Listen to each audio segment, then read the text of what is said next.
Good morning children. आप लोगों ने जो कार्य मैंने दिया था, मुझे आशा है कि आप लोगों ने वो कार्य पूरा कर लिया होगा। आज उसी क्रम में सैम्पल पेपर के अनुसार प्रश्न भेजते हुए मैं आज आपको पठित काव्यांश भेज रही हूँ।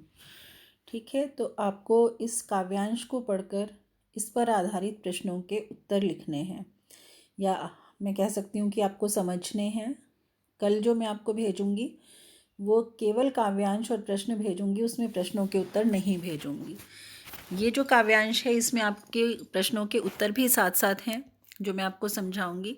ये आपको इसलिए भेजा जा रहा है ताकि आप ये समझ सकें कि जब आपको परीक्षा में पठित काव्यांश दिया जाता है तो उसके प्रश्नों के उत्तर आपको कैसे लिखने हैं। क्योंकि अभी तक आपकी जितनी भी परीक्षाएं हुई हैं उसमें एक जो सबसे बड़ी गलती आप लोगों की है वो ये है कि आप कविता की पंक्तियों को वैसे का वैसे ही उतार देते हैं।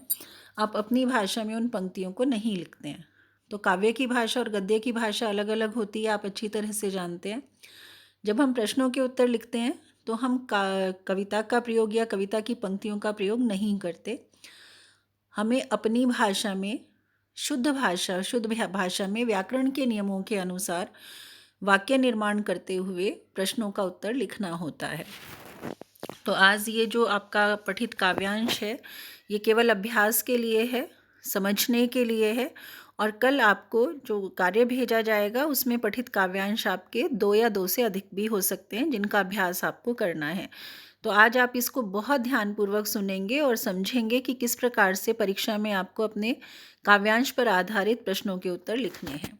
तो आप जानते हैं कि अभी जो मैं ये पद्यांश आपका पढ़ रही हूँ ये आपकी कविता है माखनलाल चतुर्वेदी की लिखी हुई कैदी और कोकिला, यानी कोकिला मतलब कोयल। और आपने ये कविता पूरी पढ़ी है, मैंने आपको इसका भावार्थ भी भेजा है, प्रश्नोत्तर भी भेजे हैं।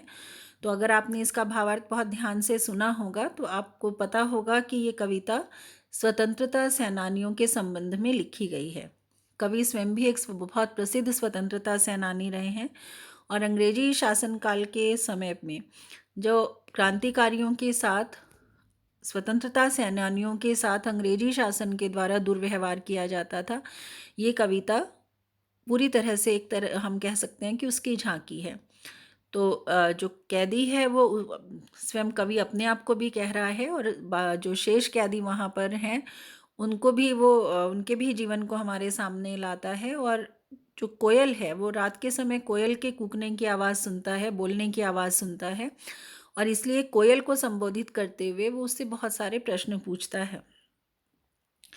तो आपका जो काव्यांश है, क्यों हूक पड़ी वेदना बोझ वाली सी कोकिल बोलो तो। जब मैंने आपको कविता का भावार्थ समझाया था तो इस भावार्थ को मैंने इस कविता के भावार्थ को बहुत अच्छी तरह समझाया था और साथ ही साथ रिटन में भी भेजा था, भावार्थ लिखकर भी भेजा था। ठीक है, तो आपको बहुत ध्यान से इसको समझना है, देखना है, पढ़ना है और फिर इसके उत्तर भी समझने हैं। क्या लूटा मृदुल वैभव की रखवाली सी कोकिल बोलो तो।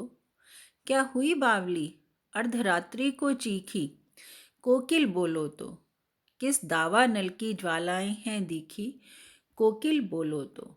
अब ये आपका काव्यांश है, इस काव्यांश पर आधारित आपके प्रश्न हैं। उन प्रश्नों के उत्तर आपको लिखना जो है वो प्रश्नों के उत्तर आपके क्या प्रश्न हैं, पहले हम प्रश्न देखेंगे। 2 मार्क्स के आपके प्रश्न आएंगे। कोयल कब नहीं कूकती और कवि को उसका कूकना पागलपन या असामान्य क्यों लग रहा है। इसने शुरू में आपने काव्यांश में पढ़ा कि कवि क्या कहता है, अर्धरात्रि को चीखी। तो कोयल को वो बात असामान्य लगती है क्योंकि कोयल कभी भी आधी रात को नहीं बोलती है, रात को ही नहीं बोलती है, रात को कोयल का स्वर हमें सुनाई नहीं देता। तो सामान्यतः कोयल रात में नहीं कूकती है। असमय आधी रात को कूकना कवि को बहुत अटपटा लगता है, बहुत अजीब लगता है, उसको समझ नहीं आता कि आज कोयल जो है वो ऐसा असामान्य व्यवहार क्यों कर रही है। क्योंकि अर्धरात्रि के समय सभी लोग बहुत गहन निद्रा में सोए हुए होते हैं, गहरी नींद में सोए हुए होते हैं। तो इसलिए जब आधी रात के समय एक असामान्य व्यवहार के द्वारा कोयल का कूकना जो है वो उसको लगता है कि ये कोयल एक असामान्य व्यवहार कर रही है, तो इसलिए उसको लगता है कि क्या वो बावली हो गई है, क्या वो पागल हो गई है जो आधी रात के समय चीख रही है। वो ये नहीं कहता बोल रही है, वो कहता है चीख रही है, क्योंकि आधी रात के समय चारों ओर बिल्कुल सन्नाटा है, कोई आवाज़ सुनाई नहीं देती। तो ऐसे में कोयल का स्वर भी जो है वो ऐसा लगता है जैसे कोई बहुत ज़ोर से चीख रहा हो, जैसे वो बहुत ज़ोर से चीख रही हो। क्योंकि जब चारों ओर बिल्कुल सन्नाटा है, शांत वातावरण है, कोई भी स्वर सुनाई नहीं दे रहा, तो कोयल की जो आवाज़ है वो बहुत तेज़ नहीं है, लेकिन फिर भी कोयल को कवि को ऐसा लगता है जैसे वो बहुत ज़ोर से बोल रही है, और इसीलिए आधी रात के समय मुख्य रूप से उसका बोलना उसको असामान्य लगता है। दूसरा प्रश्न है, कोयल के कूकने पर कवि को क्या आभास हुआ? तो इसका आपका उत्तर है, कोयल के कूकने, अर्धरात्रि में कूकने से कवि को यह आभास हुआ कि स्वतंत्रता सेनानियों के ऊपर हो रहे अत्याचार को देखकर कोयल का हृदय भी भर उठा होगा। यानी कोयल का हृदय करुणा से भर गया होगा, दुख से भर गया होगा, और वो दुख इतना अधिक है कि वो उस दुख और वेदना को सहन नहीं कर पा रही है, और लोगों को बताने के लिए कि देखो स्वतंत्रता सेनानियों के साथ, क्रांतिकारियों के साथ कितना अन्यायपूर्ण व्यवहार हो रहा है, तो वो जो करुणा, वो जो दुख उसके मन में है, उसे वो अर्धरात्रि के समय, आधी रात के समय बोलकर ऐसा लग रहा है कि गहन निद्रा में सोए हुए, यानी देश की स्वतंत्रता के प्रति जिनके मन में जागरूकता नहीं है, ऐसे सोए हुए भारतवासियों को जगाने के लिए वो आधी रात के समय कूक रही है। तीसरा प्रश्न है आपका, कवि ने दावानल की ज्वालाएं किसे बताया है? मैंने आपको जब कविता पढ़ाई थी तो बताया था, दावानल का अर्थ होता है जंगल में अपने आप लगने वाली आग। तो यहाँ पर जो कोयल है उसने कवि, प्रश्न है कि कवि जो कवि है वो दावानल की ज्वालाएं किसे कहता है? तो कवि ने अंग्रेजी राज की भयानक और क्रूर नीतियों को दावानल की ज्वालाओं जैसा भयंकर और दुखदाई बताया है। यानी जो अंग्रेजों के द्वारा नीतियां बनाई गई हैं वो अत्यधिक क्रूर हैं, उसमें भारतवासियों के लिए न्याय की कोई स्थान नहीं है। भारतवासियों के लिए उनको न्याय देने की कोई उसमें गुंजाइश नहीं है, और वो इसके विपरीत वो भारतवासियों को बहुत अधिक उनके ऊपर अन्याय और अत्याचार के लिए छूट देती हैं अंग्रेजी सरकार को। तो जो वो नीतियां हैं वो दावानल की तरह से हैं, जंगल में लगी हुई आग की तरह से हैं। जैसे जंगल में एक बार आग लगती है तो वो फैलती चली जाती है, इसी तरह अंग्रेजी सरकार की जो क्रूर नीतियां हैं वो बढ़ती जा रही हैं, और उसके परिणाम स्वरूप जो भारतीय हैं उनके हृदय में भी अंग्रेजों के विरुद्ध क्रोध की ज्वाला निरंतर भड़क रही है, बढ़ रही है।